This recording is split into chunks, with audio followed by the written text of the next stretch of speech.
Interesting times right now in Europe. The ECB is meeting tomorrow. A lot of talk about what, if anything, the ECB will do. The Fed, meantime, is kind of on a whole different course, right? Yes. Ending QE, talking about raising interest rates.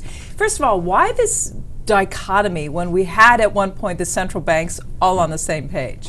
Yeah, it's a very interesting question. The central bankers today are kind of becoming rock stars, if you like, because central bankers are doing a lot of things that they're not supposed to do or not used to do. It's fair to say, I think, that the Federal Reserve was well ahead of the ECB in taking action in terms of the monetary policy. The reason why we have this diversion is obviously because in the US we have a fairly solid economic growth. We see that the output gap is closing.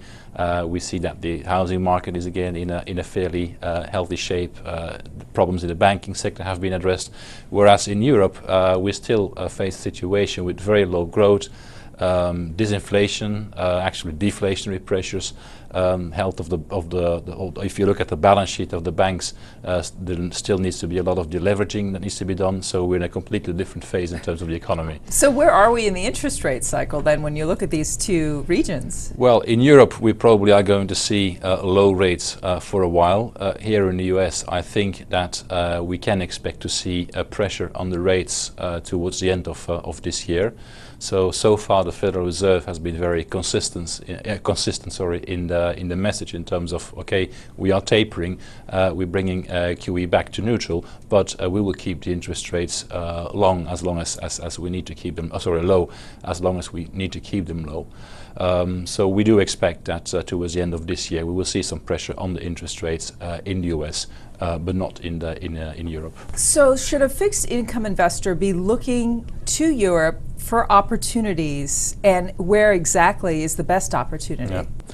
Well, I think there are indeed today more opportunities in Europe in the fixed income world than in the US. However, what I think is key is not so much trying to identify what the next place is to invest in terms of fixed income, for instance, but it's really trying to have an open mind and have a flexible approach, because a lot of things that are happening today have never happened over the past 30 to 40 years. And I already alluded to that in the beginning of the conversation, that the central banks are actually doing different things than what they have traditionally done.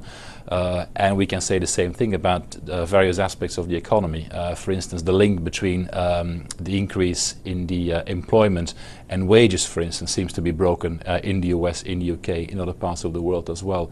So it is not so much trying to identify where exactly the next opportunity is. It is more kind of having a more flexible approach, allowing yourself more flexibility in terms of allocating your money in the fixed income world.